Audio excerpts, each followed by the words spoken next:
Valentine, who loves Sylvia.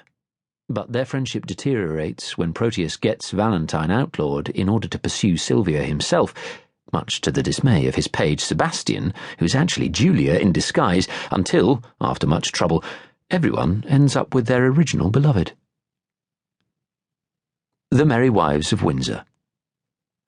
Falstaff's cynical seduction of two wealthy women goes awry when they find out about each other and decide to return the compliment by making him a laughing-stock. Measure for measure. In the Duke of Vienna's absence, his frosty deputy, Angelo, resurrects arcane fornication laws but is busted trying to blackmail a nun into sex by the Duke in disguise as a friar. The Comedy of Errors.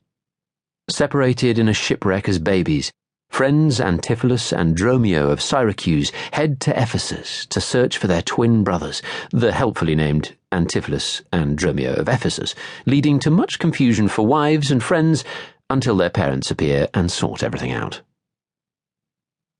Much Ado About Nothing. In Sicily, Claudio and Hero are cruelly tricked and parted, while Benedick and Beatrice fight and fall in love before deceptions and disguises are uncovered by a hapless night watchman and harmonious order is restored with marriages and jigging. Love's Labours Lost. The King of Navarre and three friends inconveniently swear off women for 3 years just before a beautiful princess and her ladies arrive for a visit, inspiring all of them to break their oaths after many love-letter mix-ups and other shenanigans. A Midsummer Night's Dream. Mistaken administering of love juice results in Titania, Queen of the Fairies, falling for the ass bottom, while two sets of couples get confused in the woods before the natural order of things is restored. The Merchant of Venice.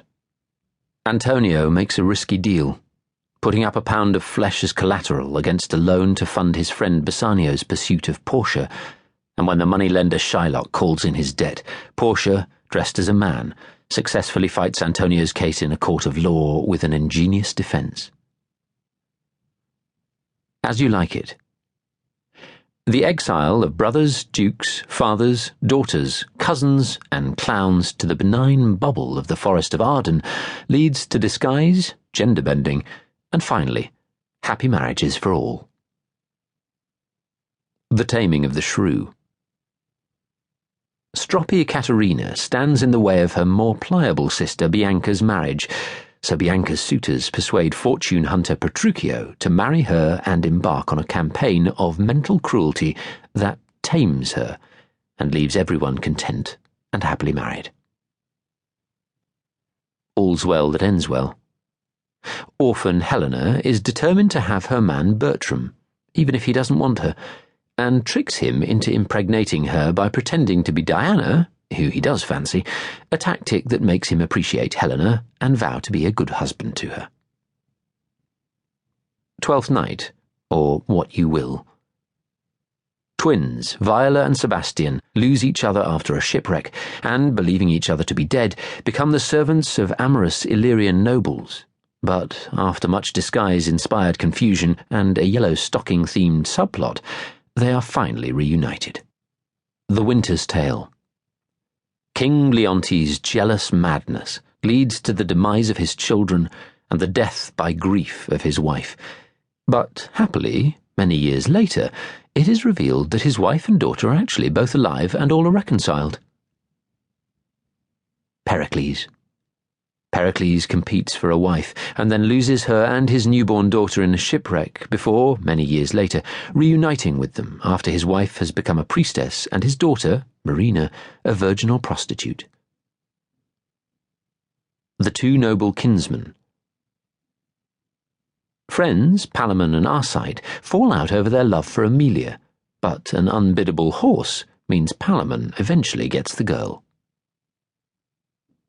Histories. King John. King John is threatened by an angry nephew, the King of France, and a cardinal, and is finally murdered by a malcontent monk. Richard II. Proud, long-serving King Richard is finally undone by ambitious Henry Bolingbroke, his own vanity, and a penchant for land-grabbing.